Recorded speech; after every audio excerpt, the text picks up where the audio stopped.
I'm Morgan. And I'm Grace. Lots going on today. Yes, definitely. First off, we have the George Floyd trial, so we're waiting on the verdict for that right now. Yeah, definitely. You can definitely sense, I don't want to say tension, but there's definitely more of a dim mood right now as we await the verdict to be released. It should be any minute. But yeah, this could be a pretty historical moment for us. Yeah, everyone's pretty on edge waiting to see waiting to see the verdict. And so yeah, we're just waiting any minute now. Also for today on the show, we have two guests coming up. One is the president of Oliver, the last remaining president, and then our second guest is a student here at KU. Yep. He's about to graduate, and he's just going to talk about, he had a book, right, he was telling you about, and he's a journalism student, so that should be interesting. Yeah, so basically it's just about like life at KU during the coronavirus, and it was pretty interesting looking through it. Definitely. Also, we all woke up with a surprise today, the snow. Yeah. April 20th, but I guess that's Kansas for you. So, but walking here, it's about 4 o'clock right now, and it doesn't even look like it snowed, so. Yeah, that was pretty shocking to wake up to this morning, to just have so much snow, and so random too, like just middle of April. Yeah, absolutely. So we're actually missing on one of our normal hosts, Jolie, right now, as she was in line to get the COVID vaccine, which is awesome. Yep. But, so we're obviously not mad about that, but. Yeah, I recently got mine, so hopefully hers went well. Yeah. Mine, I had a few side effects from, so. Have you had both doses? Yeah. Yeah. Yeah, I got my second dose either last Friday or the Friday before. I can't even remember, but. How did it go? It was good. I think during it, because here in Douglas County, you're in like this garage and you're in your car, and I had on a sweatshirt and everything, so I think I was getting really lightheaded, especially with the needle. I don't do well with that. Yeah, me neither. And you have to turn off your car. So once we got back on the air, I was good, but it's I didn't so have any side effects interesting after. to hear like how people are getting vaccinated or where people are getting vaccinated. I think somebody said that there was like down at the fairgrounds there was some, and then in my town and like in the health clinic. So it's interesting to see like getting your vaccine in the car. Yeah. The car was super efficient. Yeah. It was like you're in and out in like 15 minutes, and all the volunteers are so happy, and it's a good experience. That's good. But yeah, I had a few side effects with my first one. I almost like immediately just felt really tired and kind of nauseous, but I was fine, so. Yeah, my arm hurt for a couple days. Yeah, I was definitely pretty sore. Yeah. But I think that's just because I was tired and fell asleep right after, so I didn't get a chance to move it out. Yeah. Yeah. But yeah. Well, anything else, or are we? I think that's about all. All right, we'll be back with our guest.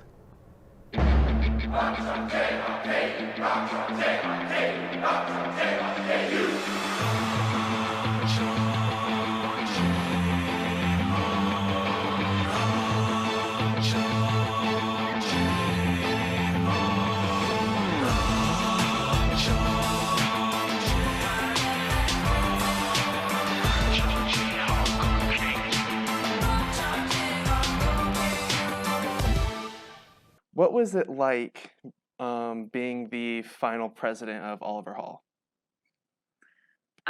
Hectic at times. It was a very unique experience. But honestly, so that was my second year living in Oliver, and it was one of my favorite communities on campus. So honestly, just getting to be a part of it in like a bigger way was pretty cool. What would you say would be your most standout memory of Oliver? Honestly, just the people. There was, I feel like every dorm has its own kind of collection of personalities. Oliver Hall always had the most creative and kind of just easygoing people I've ever seen in college, really. Also, one of the best, just like, I feel like truly there for you communities. Early years of college are really hard, freshman year especially, sophomore year, still very difficult. And I feel like the people that live there were always just the people that you needed whenever something went wrong. Or right, I don't know. Great way to spend your day either way. It doesn't always have to go bad. Great moments were shared there too. What would you say, like, what are your feelings on the building's impending demolition? I know this sounds kind of dramatic because it's just a building, but myself and a lot of my friends that I lived there with were honestly extremely kind of upset to hear about it. Um, there's like the personal factor, that's a memory for all of us. A lot of friendships were formed there, a lot of early memories were made there. Um, but then also, it was just a really, I think it was a really great dorm just on campus. It was a great location until it closed in 2019. It was the cheapest option. It was not glitz and glam by any means, but I don't know. I think it served a very good purpose for the campus. So I was actually, I don't know, kind of sad to hear it's getting taken down. Thank you. And what would you say would be your best and worst memories of Oliver? Okay, I'll start with, we always want to end on a lighter note. I guess I'll start with like my worst memories of Oliver. It definitely needed, it did need repair. It did need cleaning. It was, there were just some moments that living there that, you do get what you pay for. But on the other note, it is a public university with funding. And so sometimes it was like, I don't know. Every year in the fall, humidity. I lived on the kind of the more top floors, 9 one year and then 10 another year. Extremely humid. Had to buy like dehumidifiers for the room just to keep our stuff from being wet. As far as best memories with Oliver, honestly, the hall was such a community. So on every year that I lived in a floor, the center lobbies were just like lobbies where people spent a lot of time together, either studying or watching Chiefs games or eating together. That just kind of like central area between any of the floors. I feel like I really formed who I was as a person in my early years there at KU because you get a chance to interact with people who aren't in your classes or people you don't see every day, and you build this kind of just very unique community that is there for each other inside and outside of Oliver. So yeah, there's a give and take there. What do you remember about the air conditioning units there? Um, well, I can't speak for every room. I do remember several friends, my room included. We could never test it, but when we opened them, we were pretty sure there was like some kind of mold in there at certain points. Also, either just operating extremely high functioning, like to the point where like you are freezing out no matter how low you have it, or just not operating at all. They were they were always a part of your daily life of like, what temperature am I going to get, slash do I even want to have this on, like what's being put into my room right now. um they were very the most outdated part of the room, I will say. Like for the most part, if you like took an Oliver Hall room, it was pretty okay. Like we had dressers and a decent sized closet. I feel like my stuff in there. It is kind of the same standard bed everyone else gets, but the air conditioning specifically was very in almost every room I was ever in. There was always some problem with it from somebody. So yeah. What advice would you give to freshmen who can't, have that same experience or live in that same type of dorm? Wow. Oh man. Um so I think what made Oliver Hall really unique really was the fact that like it was community living. I mean, scholarship halls have a lot of that, like that kind of like close community living. But as far as I feel like especially a lot of the newer dorms go, you kind of either get your own room, your own bathroom, or you maybe have like 4 roommates. That's who you spend time with. You don't really interact as a floor or across floors. If I was a freshman coming to KU, I would honestly, the same advice I'm going to give got given to me. And it would be like connect with the people in the building, even if your room separates you. I feel like even now with, next semester, hopefully COVID is going to be less of a factor that's kind of limiting people in the dorms, but just like interact with your floor, leave your room, interact with the other floors. That was part of the thing I tried to do as president, but then also just in my own life at Oliver was, you make friends in the dorm because, that's where you spend a lot of time. It's where you're going to study. It's where you're sleeping. It's where you're eating. It's a lot of personal time. And just like putting yourself out there to make friends. All of the friends that I made there definitely I still keep in contact with in some form, or I have like very formative memories with. I just took my senior pictures and did, one outside of Oliver Hall because, every friend group I have, every interaction I have is either a direct result of Oliver Hall or a connection I made there. So yeah. All right, well, thank you for talking to me today, and thank you for coming on to the show. Yeah, absolutely. Thanks for having me. And yeah, good luck with the rest of your interviews. You may not hear it at first, but it's there. Our chant, rising.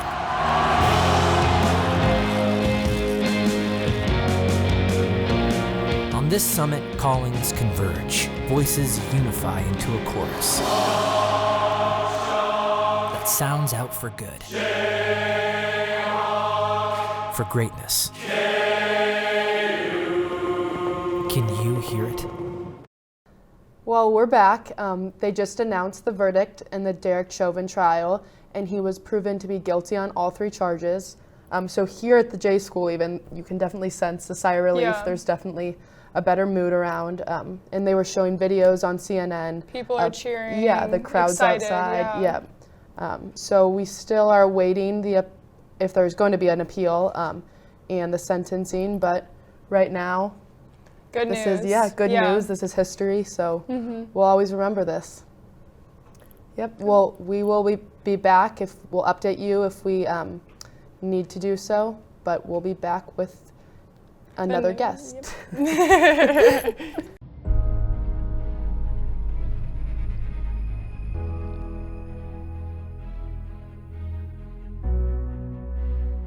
Just say no.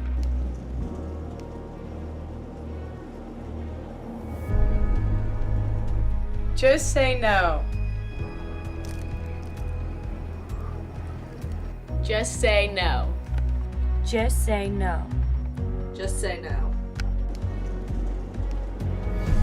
Hi everyone, welcome back. I am joined here with Erin. Thanks for being on our show today. Thank you for having me. Not a problem. So you have actually been on one of these shows. What show was that, and like what year were you in college when you were? So I was actually a sophomore, so almost like a year and a half ago, almost 2 years ago.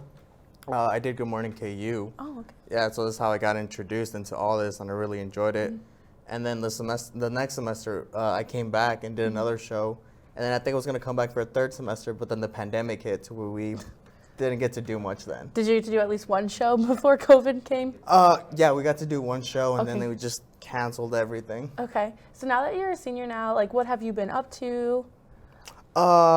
Honestly, I've just been doing a lot of projects. One of the projects I've been working on was this. It's called The New Normal.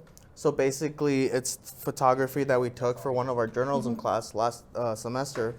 It's where we focused on the effects of the pandemic. So we focused on like the coronavirus, on poverty that's kind of taken a toll on it because of the pandemic, as well as the election. Okay. So we just went around taking candid photography of like everything that's going on, not just on campus, but the entire Lawrence area.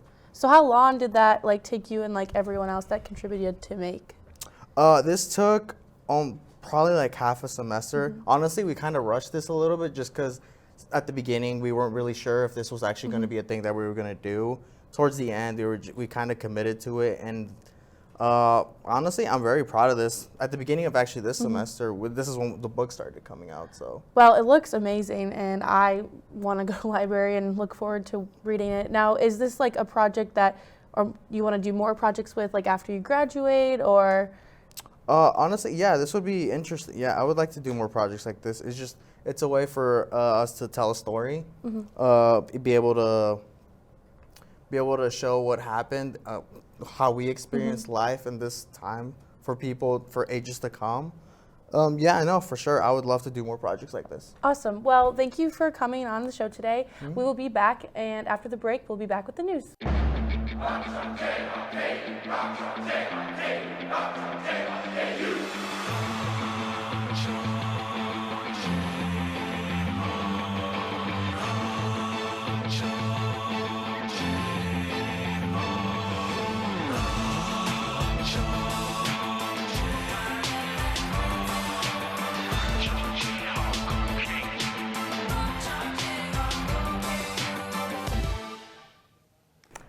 Hello, I'm Ashley, and this is your Good Evening KU News Report. A backcountry guide died Saturday after being attacked by a grizzly bear near Yellowstone National Park. According to officials, Charles Mock of West Yellowstone was alone fishing west of the park in Montana on Thursday when the bear attacked. Mock had 2 surgeries before suffering a stroke, but ultimately passed away from injuries sustained during the mauling. Walter Frederick Mondale, who served as the vice president under then-President Jimmy Carter, has died at the age of 93. According to a family spokesperson, Mondale died at home in downtown Minneapolis, surrounded by family. President Joe Biden memorialized Mondale on Monday, calling him a dear friend and mentor. Last week, the World Health Organization reported the most COVID-19 cases in a single week, with more than 5.2 million cases. The infections have been rising at an alarming rate for 8 consecutive weeks, as the pandemic has now taken over 3 million lives. With new variants rising, health officials advise everyone to adhere to social distancing guidelines and get vaccinated if it is available to you. KU Director of Athletics Travis Goff announced his national search for the next head football coach. This comes after former coach Les Miles stepped down in early March due to sexual misconduct allegations. Goff noted that the interim head coach Emmett Jones has done an outstanding job in the interim role and will be considered in the scouting process, but KU will still be evaluating all options. Kansas women's basketball head coach Brandon Schneider announced Monday that Terry Nooner has been promoted to associate head coach next season. Nooner has been on the staff since the start of last season. Carla Middlebrook and Morgan Page will also join the staff for the new upcoming season as new coaches, with 2 former coaches, both leaving the staff last week for other positions in coaching. The Kansas softball team dropped a series against Texas Tech over the weekend as they lost 2 games in extra innings. Kansas will now take a break from league play with a 1-game with Wichita State at home on Wednesday, April 21st, before heading to Austin, Texas to play 3 games against the number 7 Texas Longhorns. And that will do it for the news today. After the break, Halen will be back with the weather. Where you go to college makes a statement about you. This place will become a part of you. Your identity for life.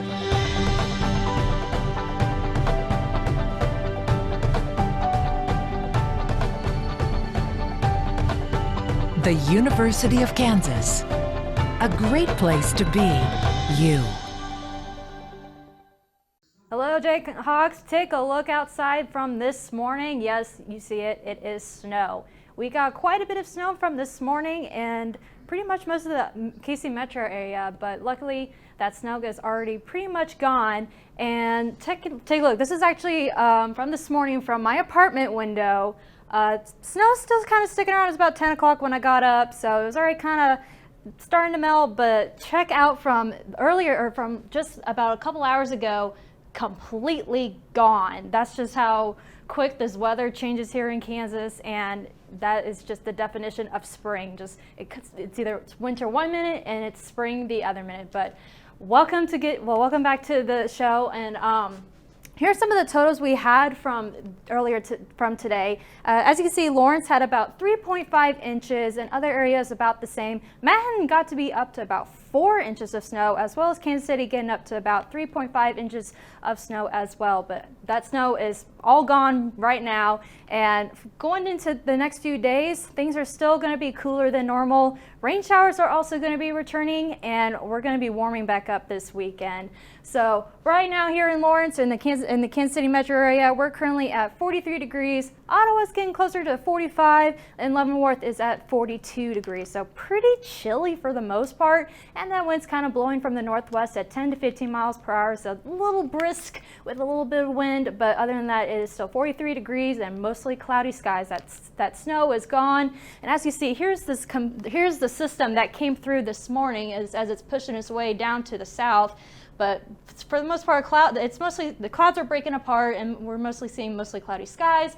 And that, again, as I mentioned, is moving away from us, and we're going to be seeing a little bit more sunshine as we get into tomorrow, but also seeing a little bit more sunshine for the rest of tonight as well. As we get into about 7 o'clock, things are going to get a little bit colder, and once we get to 9 o'clock, we're at that freezing mark of 32 degrees, and we're just getting lower and lower and lower, and we're going to be bottoming out to about 27 degrees. It is going to be really cold tonight, so your plants, if you have any outside, it's going to be a really rough night for them, as we are under a frost advisory for tonight.